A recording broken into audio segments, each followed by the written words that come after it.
Au cours de l'été 2018, j'ai été incapable de résister à l'attrait de la zone d'exclusion de Tchernobyl. C'était un lieu figé dans le temps, entouré de décrépitude et de mystère, le genre de décor dont rêve un journaliste à la recherche d'histoires insolites. J'avais entendu des rumeurs, des récits inquiétants de la part d'habitants proches de la zone, des histoires de créatures étranges, tapies dans l'ombre, des créatures qui n'avaient pas leur place dans notre monde. Je ne saurais dire s'il s'agissait d'un simple conte folklorique inspiré par la peur ou de quelque chose de plus sinistre. Mais il était impossible de résister à l'appel de l'inconnu.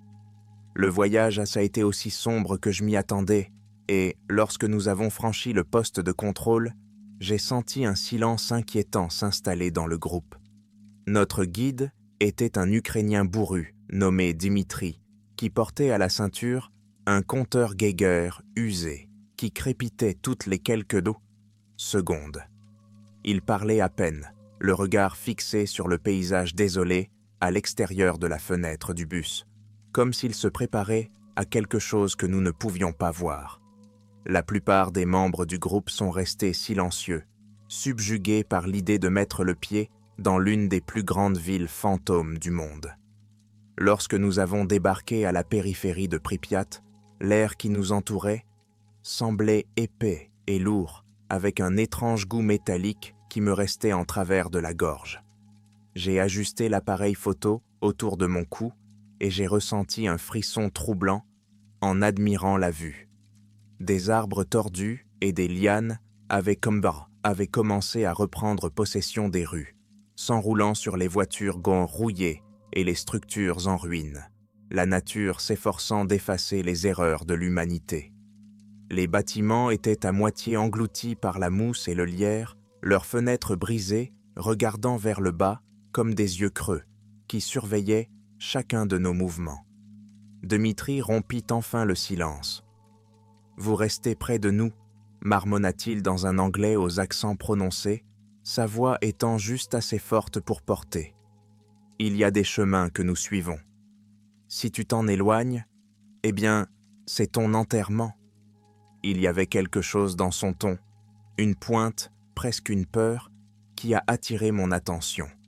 J'avais entendu dire que des animaux sauvages avaient élu domicile dans la zone, mais rien dans la façon dont Dimitri parlait ne correspondait à la prudence habituelle des guides. C'était comme s'il essayait de nous protéger de quelque chose qu'il ne voulait pas exprimer. Je m'avançai à ses côtés, tandis qu'il nous conduisait vers le parc d'attractions au cœur de Pripyat. « Quel genre d'animaux voyez-vous ici » demandai-je, dans l'espoir de l'amener à s'ouvrir. Dimitri ne m'a pas regardé, mais sa main est restée près du compteur Geiger, qui cliquetait régulièrement, nous rappelant les radiations omniprésentes. « Ce n'est pas le genre de choses auxquelles vous pensez, » dit-il, la voix basse. « Les loups, peut-être, les sangliers. Mais il y a d'autres choses, des choses qui ont survécu à l'explosion, et des choses qui ont changé. » Il n'en dit pas plus, accélérant le pas comme pour laisser le sujet derrière lui. Nous avons tourné au coin de la rue, et la grande roue est apparue, haute et squelettique, dans le ciel gris et terne. Ses lampes-sièges d'un jaune délavé se balancèrent légèrement sous l'effet de la brise, comme si les fantômes d'enfants disparus depuis longtemps la chevauchaient encore. Le malaise s'accentuait à chaque pas, et je sentais les yeux de mes compagnons de voyage se tourner nerveusement vers les bois épais qui nous entouraient. Un profond silence s'était installé dans le groupe, un silence rompu uniquement par le lointain grincement du métal et le doux crissement de nos pas sur le sentier envahi par la végétation. Alors que nous marchions, j'aurais juré avoir perçu un mouvement du coin de l'œil, l'éclair d'une chose pâle se faufilant entre les arbres. Je tournai la tête, scrutant la ligne des arbres, mais ce que j'avais cru voir avait disparu, ne laissant que les ombres sombres qui s'accrochaient au sous-bois. Je m'en débarrassai, mettant cela sur le compte de l'atmosphère de l'endroit, mais un sentiment d'effroi persistant m'envahit. « Nous allons faire vite » dit Dimitri, d'une voix légèrement hésitante, alors qu'il nous fait passer devant un vieux terrain de jeu à moitié enseveli sous les mauvaises herbes. Le soleil se couche et les choses d'Ombodi se rapprochent de la lisière. Il a jeté un coup d'œil vers la forêt. Ses yeux se sont rétrécis et, pendant un bref instant, j'ai cru lire une véritable peur sur son visage. Au fur et à mesure que nous nous enfoncions dans Pripyat, l'air devenait plus froid et un étrange silence s'installait dans le groupe. Les mots de Dimitri me revenaient en mémoire, suscitant un sentiment d'effroi qui grandissait à chaque pas. Le paysage devenait plus étrange à mesure que nous avancions. Les arbres se tordaient de façon anormale, leurs branches se nouant les unes aux autres comme des doigts qui s'agrippent aux profondeurs de la forêt. Des petits terrains de jeu couverts de mousse et des bâtiments délabrés nous entouraient projetant de longues ombres qui semblaient se déplacer à chaque fois que je détournais le regard. Nous sommes passés devant une école abandonnée, dont les fenêtres brisées s'ouvraient comme des yeux vides. J'ai ralenti pour prendre une photo, le clic de mon appareil résonnant de manière troublante dans le silence. C'est alors que j'ai remarqué que quelque chose bougeait à l'intérieur, une ombre qui se faufilait dans la pénombre, glissant silencieusement d'une pièce à l'autre. Mon cœur a battu la chamade, mais je me suis dit que ce n'était rien de plus qu'un animal errant.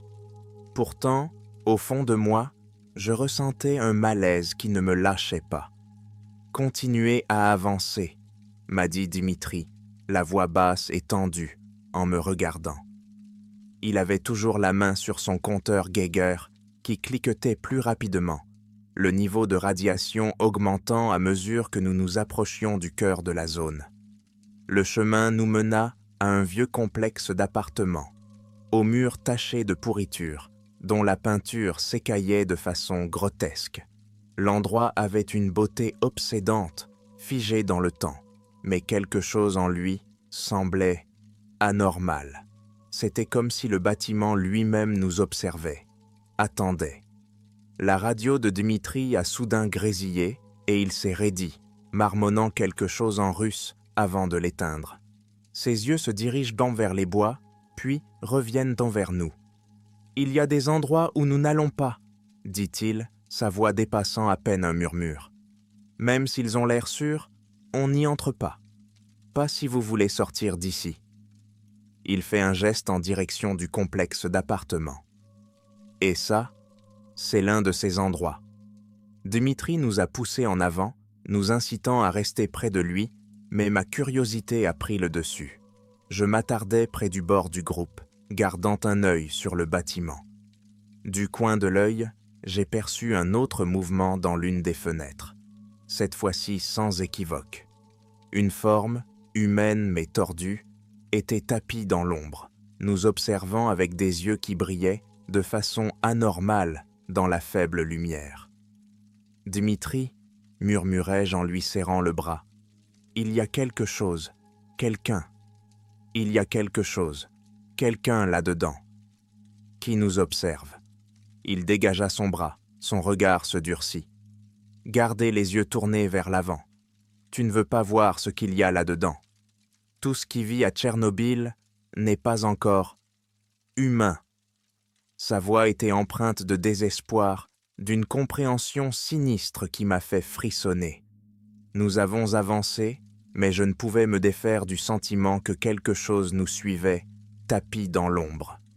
Les autres touristes semblaient inconscients, leur rire nerveux et leur conversation à voix basse constituant un fragile tampon contre le silence oppressant. Mais je ne pouvais pas l'ignorer, le sentiment croissant que quelque chose de non naturel nous suivait, se rapprochant à chaque pas que nous faisions. Dimitri nous a conduits vers le complexe hospitalier, dont les fenêtres brisées et les murs délabrés se profilaient de manière inquiétante sous le ciel gris. Le bâtiment semblait absorber la lumière, projetant des ombres profondes qui engloutissaient tout sur leur passage. À notre approche, une odeur lourde et métallique emplit l'air, comme du fer mélangé à de la terre humide. Le compteur Geiger crépitait régulièrement, rappelant la présence de radiations invisibles dans l'air. « Restez près de nous », ordonne Dmitri, d'une voix basse mais ferme. « Et quoi que vous fassiez, ne vous éloignez pas. Cet endroit est imprévisible. » J'ai jeté un coup d'œil aux visages qui m'entouraient. Certains touristes étaient mat et pâles et tenaient de leur appareil photo comme s'ils pouvaient les protéger. Un homme a essayé de prendre la situation à la légère, marmonnant nerveusement qu'il s'agissait d'un vrai film d'horreur.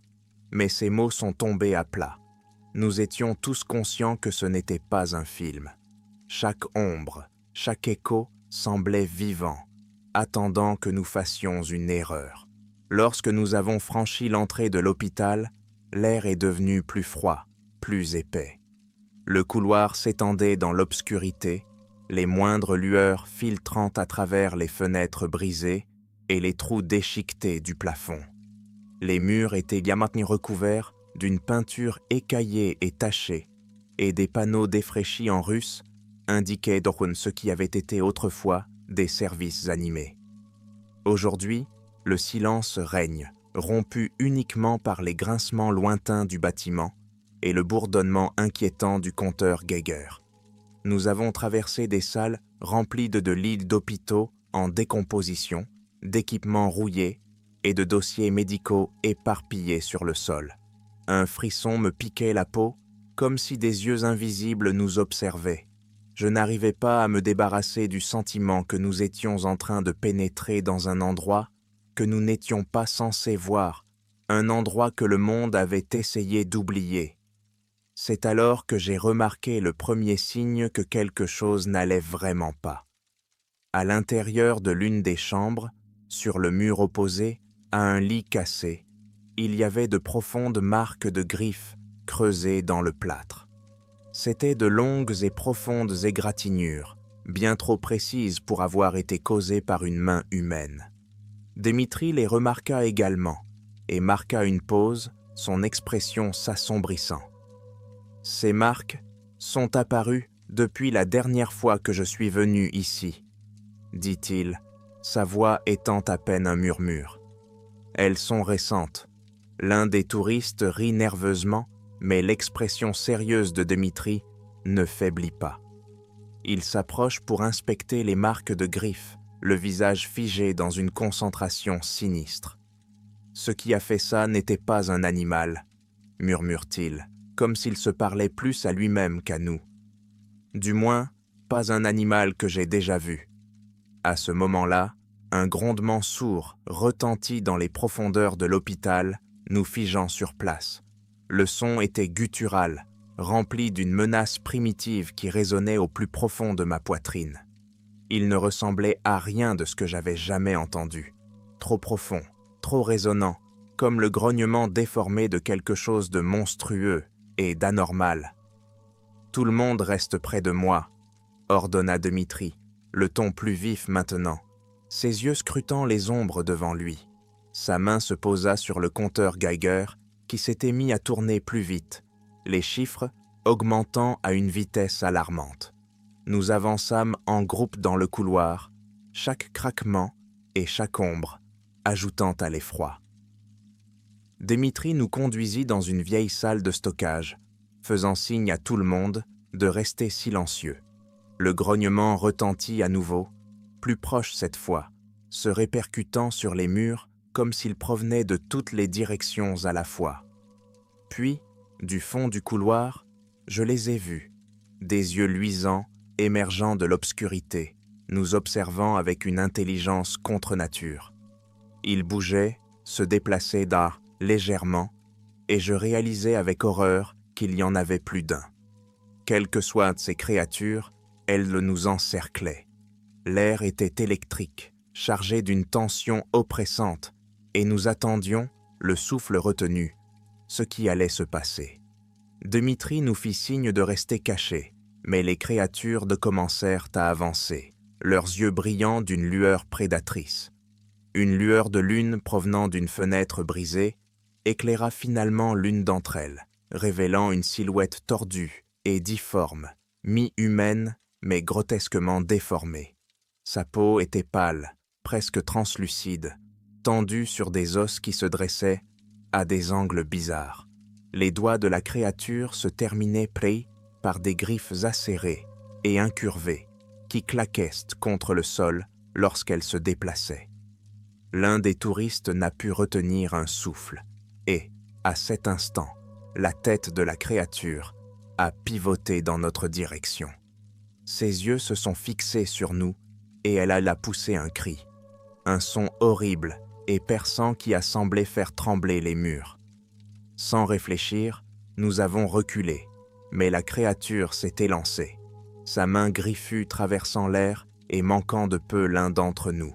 « Courez !» La voix de Dmitri traversa le chaos et nous nous élançâmes dans le couloir, longeant des pièces vides et des tas de décombres. Les créatures nous suivirent, leurs cris résonnant derrière nous, s'amplifiant à chaque pas. Je pouvais sentir les vibrations de leurs pas, se rapprochant à une vitesse terrifiante.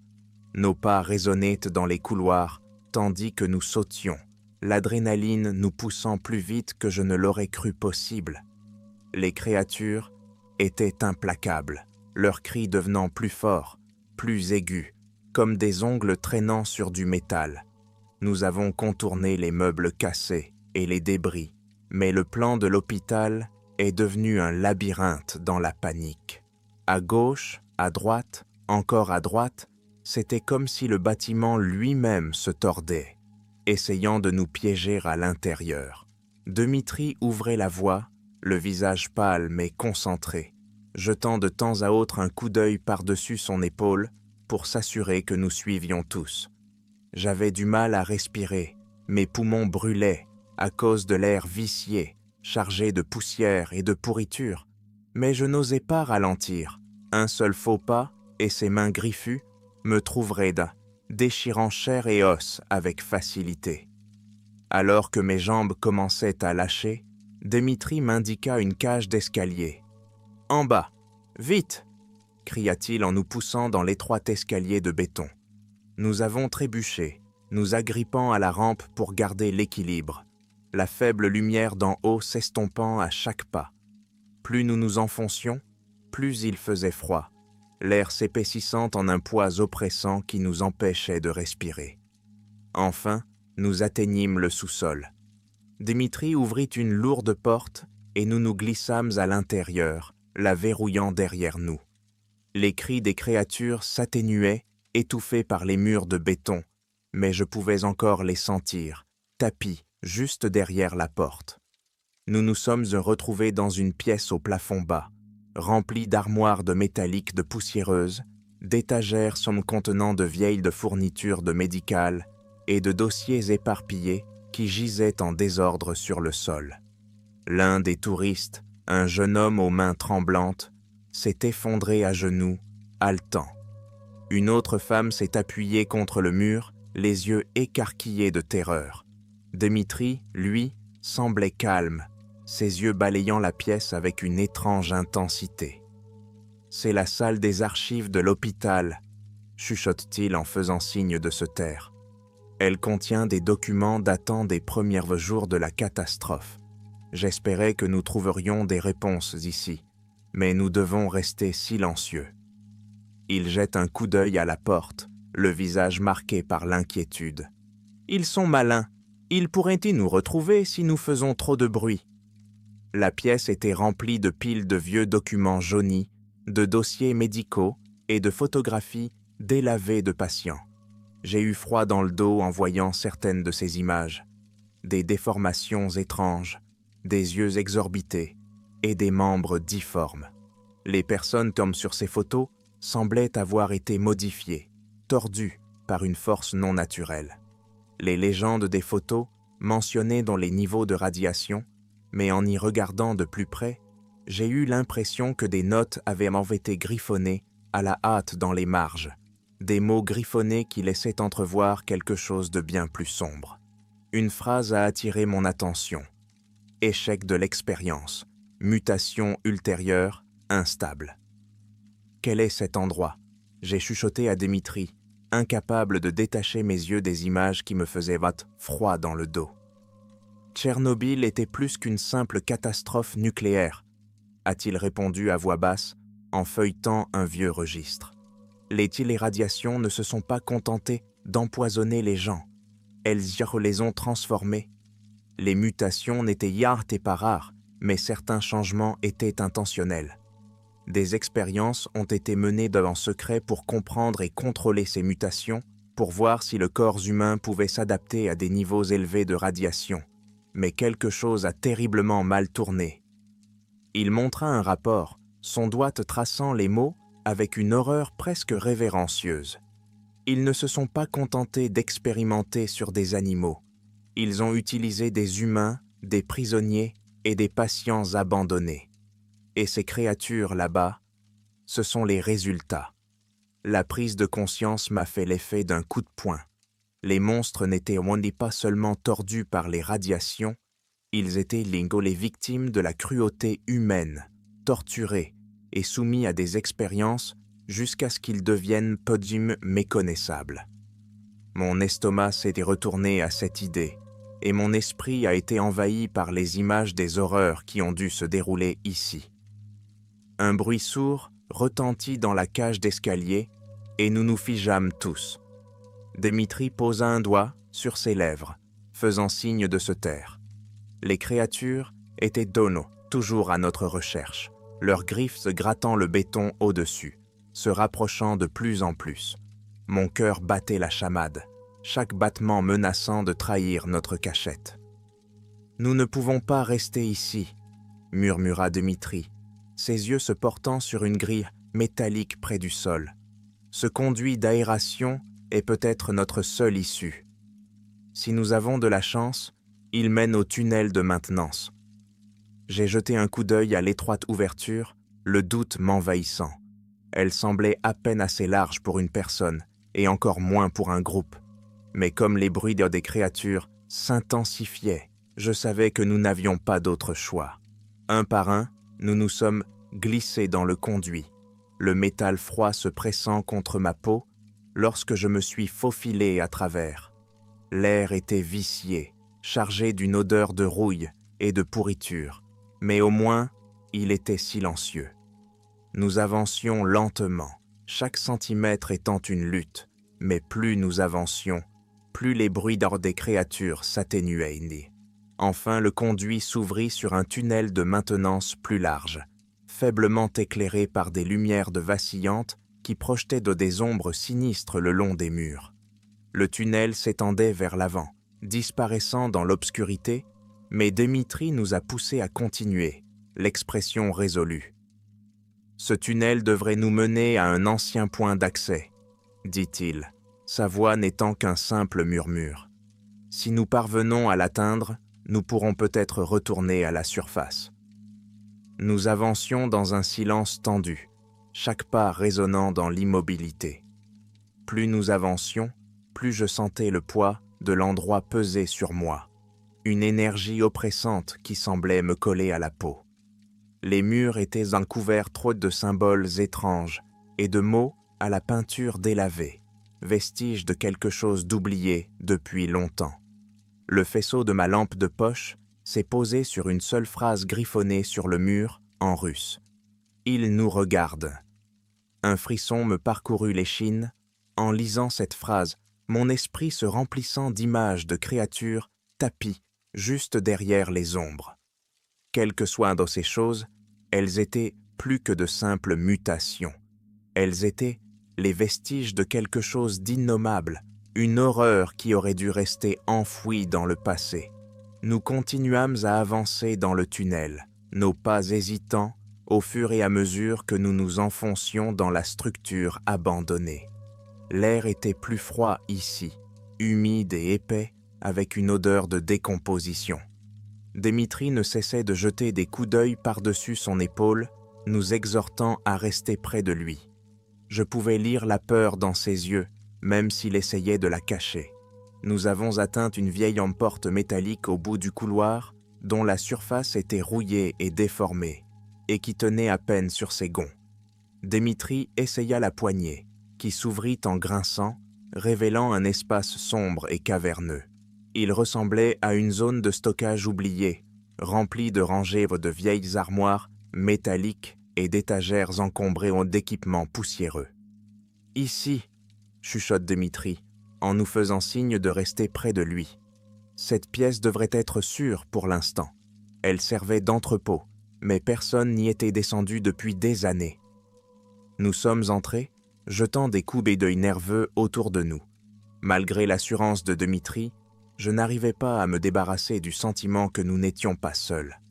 Les ombres semblaient se déplacer, comme si quelque chose était tapi juste à l'abri des regards, nous observant avec des yeux invisibles. Alors que nous nous mettions à l'abri, je remarquai quelque chose d'étrange sur l'une des étagères. Une série de bocaux en verre contenant chacun quelque chose de grotesque, flottant à moitié dans un liquide épais et trouble. Les spécimens à l'intérieur étaient méconnaissables, tordus et déformés, comme s'ils avaient été conservés au milieu d'une transformation. Les membres poussaient sous des angles bizarres, les yeux sortaient pendant des orbites, à des endroits peu naturels, et des organes difformes se pressèrent contre le verre. Il s'agissait des premières expériences, murmure Dmitri en remarquant mon expression horrifiée. Au début, ils ont testé les effets de l'exposition aux radiations sur des échantillons de tissus en essayant de comprendre comment contrôler les mutations. Ils pensaient pouvoir l'exploiter, voire l'utiliser pour créer des soldats capables de résister à tout. Cette idée m'a fait frémir. Ces créatures, elles en étaient mis pas seulement des monstres, elles étaient les échos d'une ambition humaine qui avait terriblement mal tourné. Soudain, un grondement sourd se répercuta dans les murs, tranchant le silence comme une lame. Mon cœur s'arrêta lorsque le grognement s'amplifia, rejoint par une série de clics et de sifflements. Dmitri nous fit signe de rester silencieux, le visage pâle de peur. « Ils nous ont trouvés », murmura-t-il, à peine audible. Les grognements s'amplifièrent, se répercutant dans le tunnel, rebondissant sur les murs et emplissant l'air d'une étrange résonance. Les créatures se rapprochaient, leur faim et leur rage étaient palpables. J'agrippais un tuyau de métal rouillé que j'avais trouvé sur l'une des étagères, mes jointures blanchissant alors que je me préparais à ce qui pourrait arriver. Puis, tout aussi soudainement, les bruits se sont arrêtés. Le silence était presque pire. Il pesait sur nous d'un poids insupportable. Nous attendions, osant à peine respirer, chaque seconde s'étirant en une éternité. Et puis, c'est le fracas. La porte à l'autre bout de la pièce s'est ouverte, se brisant en morceaux lorsqu'une des créatures a fait irruption. Elle était plus grande que les autres que nous avions vues. Son corps était tordu et déformé, avec des plaques de fourrure mutilées et des os apparents. Ses yeux brillaient d'une terrible intelligence et un faible grognement s'échappait de sa gorge, tandis qu'elle pénétrait dans la pièce, humant l'air. La voix de Dmitri était un chuchotement frénétique. « Ne bouge pas. Peut-être qu'il ne nous verra pas si nous restons immobiles. » Mais le regard de la créature s'est fixé sur nous, et il n'y a pas eu d'erreur sur la lueur de reconnaissance dans ses yeux. Elle savait que nous étions là. Dans un rugissement soudain et glacial, elle s'est élancée vers l'avant, plus vite que je ne l'aurais cru possible. Nous nous sommes dispersés, chacun d'entre nous s'élançant dans des directions différentes, tandis que la créature chargeait. Dmitri saisit une tige de métal et la balança de toutes ses forces, frappant la bête à la tête. Celle-ci recula, momentanément étourdie, mais sa rage ne fit que croître. Elle se tourna vers lui, ses griffes fendant l'air, le manquant de peu. « Courez !» cria Dmitri, la voix pleine de désespoir. « Sors d'ici !» Je n'ai pas eu besoin qu'on me le dise 2 fois. Je me suis élancé vers la porte, jetant un coup d'œil en arrière, juste assez longtemps pour voir Dmitri tenir bon, le visage empreint d'une sinistre détermination. La dernière chose que j'ai vue, c'est la créature qui s'élançait vers lui, les mâchoires grandes ouvertes. Nous nous sommes élancés dans le tunnel, les bruits de la lutte s'estompant derrière nous. Mon esprit était flou, rempli d'images du visage de Dmitri, l'air résigné alors qu'il faisait face à la créature. Il nous avait donné une chance de nous échapper, et je ne pouvais pas laisser ce sacrifice en vain. Nous sommes arrivés au bout du tunnel, où une autre porte était entr'ouverte, menant à ce qui semblait être un vieil ascenseur de service. Sans réfléchir, j'ai appuyé sur le bouton, priant pour qu'il fonctionne encore. L'ascenseur s'est mis à fonctionner en gémissant, ses vieux engrenages s'entrechoquant au fur et à mesure qu'il montait lentement. Au fur et à mesure que nous montions, j'ai ressenti un étrange sentiment de soulagement, comme si nous laissions enfin ce cauchemar derrière nous. Mais au fond de moi, je savais que ce n'était pas fini. Les horreurs de Tchernobyl n'étaient pas confinées à cet hôpital ou même à cette forêt. Elles étaient enracinées dans le sol même, enfouies sous des couches de mensonges et de souvenirs oubliés. Enfin, l'ascenseur a atteint la surface, les portes s'ouvrant sur un ciel gris et couvert. Nous sommes sortis en titubant, le corps meurtri, mais vivant. L'air était chargé de l'odeur de la terre et de la pourriture, mais comparé aux horreurs du sous-sol, c'était une bénédiction. Mais en regardant autour de moi, je me suis rendu compte que nous étions toujours dans la zone d'exclusion. Les bâtiments abandonnés se profilaient au loin et la forêt semblait s'étendre à l'infini, chaque ombre cachant des secrets que je ne voulais pas découvrir. Alors que nous entamions la longue marche qui nous ramenait à la limite de la zone, je n'arrivais pas à me défaire du sentiment que nous étions observés. Les créatures que nous avions laissées derrière nous étaient toujours là, tapis dans l'ombre, attendant que les prochains malheureux tombent sur leur monde caché. Même en m'échappant, je savais que je garderais à jamais le souvenir de cet endroit, un rappel du coup de l'ambition humaine et des monstres qu'elle laisse dans son sillage.